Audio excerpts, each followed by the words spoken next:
Friends, let's talk about something that might feel a little scary at first, but will change your pepper growing game forever. We're talking about pruning. I know, taking scissors to a perfectly healthy looking plant can feel wrong. It feels like you're hurting it. But I want you to shift your thinking. Pruning isn't about hurting your plants. It's about helping them. It's about guiding them. You are telling your pepper plant exactly where to put its precious energy.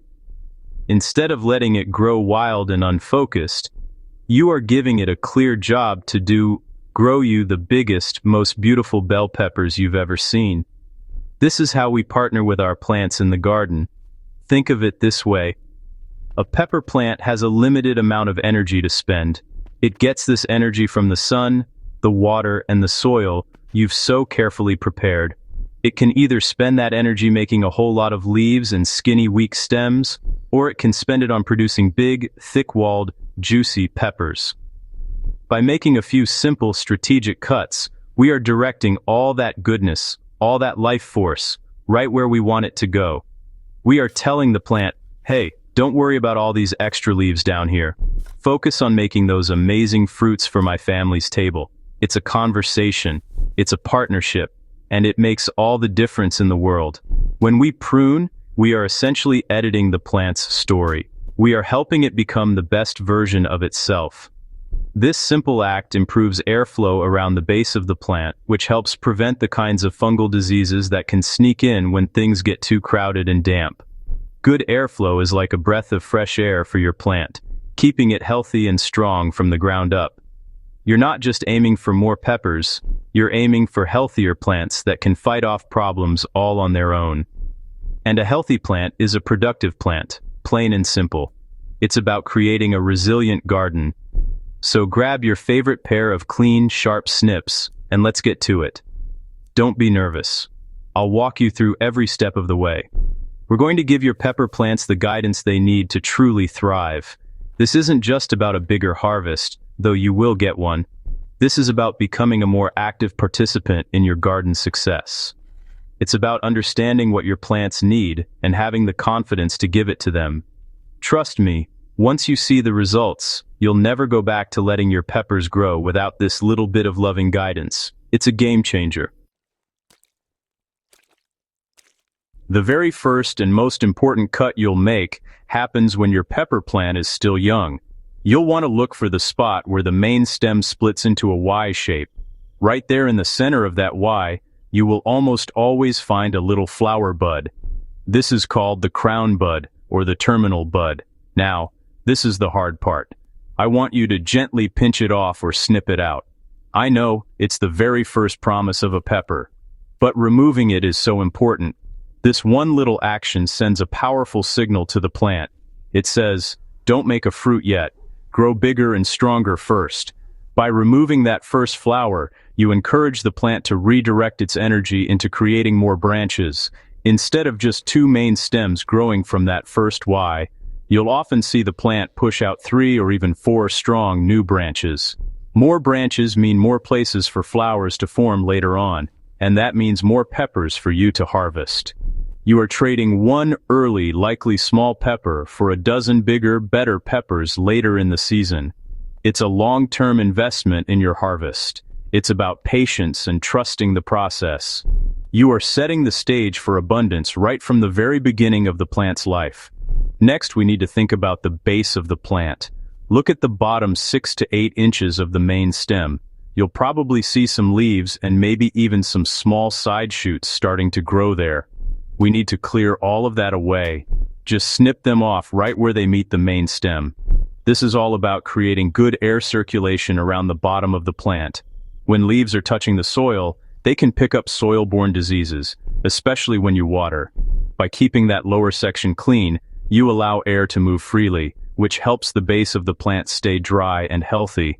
This simple cleanup has another benefit. Those lower leaves and shoots aren't going to produce any good peppers for you anyway. They are often shaded out by the growth above them, and they just use up the plant's valuable energy. By removing them, you are once again telling the plant where to focus. Send your energy upward, you're saying, to the branches that will get plenty of sunlight and produce our harvest. It makes the plant more efficient and less cluttered, which is a win-win for both you and your pepper plant. This is garden management at its finest, friends. Once your plant has its main structure, our job is to maintain it. We want to encourage a strong, open, vase-like shape. This shape allows sunlight to reach all the developing fruits and lets air circulate through the entire plant. To do this, we need to remove any branches that are growing inward, toward the center of the plant. These inward-growing shoots just cross over other branches, create shade, and make things crowded. They are not productive. Snip them off at their base, so the plant can put its energy into the outward-facing branches that will hold your beautiful peppers. As the plant grows, you'll also notice little shoots popping up in the V where a leaf stem meets a main branch. These are often called suckers. They are very similar to the suckers you see on tomato plants. While they can eventually produce a flower, they tend to be weak and just create more foliage, crowding the plant and taking energy away from the main, developing fruits. Go through your plants once a week or so and just pinch these little suckers off with your fingers. It's a quick and easy task that keeps the plant's energy focused on producing big, healthy peppers instead of unnecessary leafy growth. Now let's talk about early fruit. Even after you remove that first crown bud, the plant will be eager to start making peppers. It's what it's designed to do. But if the plant is still small, letting it develop those first few peppers can really slow down its overall growth. It takes a ton of energy to make a fruit. So, for the first couple of weeks after you see new flowers forming, I recommend pinching off those early fruits as well. Let the plant use that energy to build a bigger, stronger frame, more leaves, thicker stems, and a deeper root system. A bigger plant can support a much bigger harvest later on. Finally, sometimes a pepper plant can get a little too tall and leggy, especially if it's reaching for the sun. If you find a plant is getting top-heavy and falling over, you can top it. This simply means snipping off the top few inches of the main growing stems. Just like removing the crown bud, this will encourage the plant to bush out and send its energy into its side shoots, creating a sturdier, more productive plant. You are in control. You are shaping this plant to be as strong and fruitful as it can possibly be, right in your own garden. Anytime you prune your plants, you are creating small, open wounds. It's a necessary stress, but it's still a stress. So it's our job as good garden stewards to help the plant recover quickly. The best thing you can do right after a pruning session is to give your pepper plants a good, deep watering at the base. Try not to splash water on the leaves. This helps the plant move nutrients through its system and immediately start the healing process. It reduces the shock and helps the plant get right back to the business of growing. It's like giving someone a cool drink of water after a hard workout. Along with watering, a little bit of food can go a long way. After you prune, give your plants a gentle feeding. I like to use a good balanced liquid fertilizer like fish emulsion or a compost tea.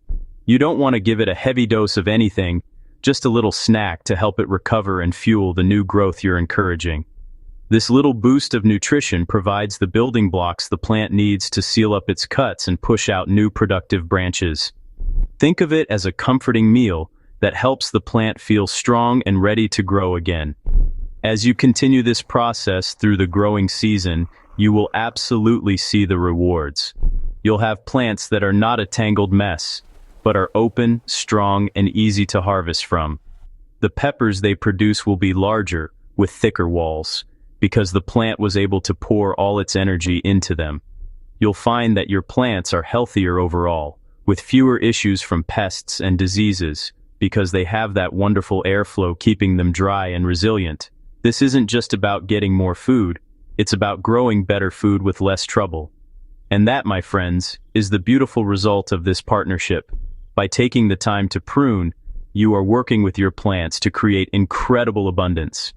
Your harvest season will be longer, the peppers will be bigger, and your plants will be healthier from top to bottom.